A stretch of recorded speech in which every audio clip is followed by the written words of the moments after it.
What we need is to continue our struggle, and Israel clearly sends one message, which is that it understands only the language of force.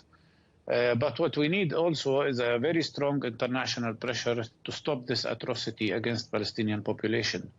Let me remind you that we're not only facing strikes today, we've been under Israeli military occupation for 56 years. This is the longest occupation in modern history.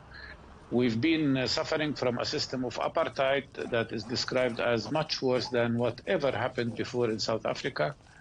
And in general, we've been facing also results of ethnic cleansing that was conducted against us in 1948.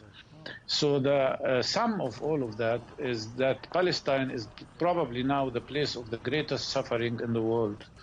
And this must change. And it can only change if Israel stops these attacks, if the road to peace is opened, and if de-escalation takes place immediately. Israel's Prime Minister has vowed that strikes on Gaza are just the beginning.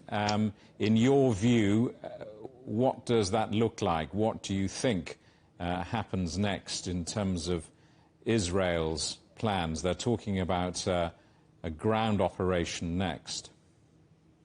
Ground operation will lead to complete and total destruction of Gaza.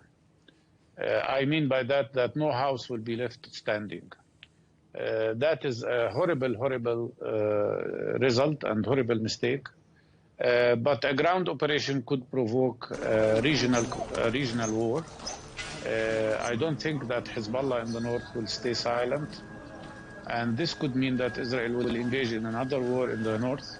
And this could mean also a regional total explosion.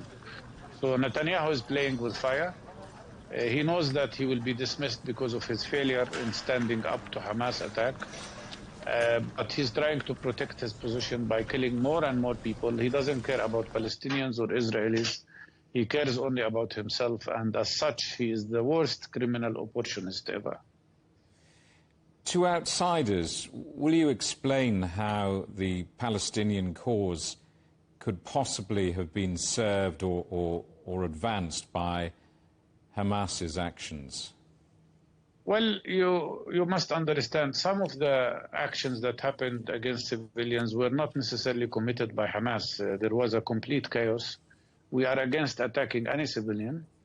But in general, Hamas is a part of the Palestinian political groups. It has participated strongly in resisting occupation and the system of oppression against Palestinian people. And I do believe that what we need now is unity that could unify all Palestinian groups behind our struggle for freedom, for independence, for real lasting peace, and for justice. I think that the world owes it to us to stop being so biased to the Israeli narrative and to start to see the fact that we are the ones who are under occupation, we are the ones who are oppressed, we are the ones who are oppressed with a system of apartheid by Israel. And we are the ones that are being bombarded at the moment with terrible airstrikes. Israel has the most powerful military machine in the world after the United States, maybe. And they are using all of that might to attack civilian population, basically. Palestinian fighters have only very light weapons and very limited resources. So there is no equality in this situation.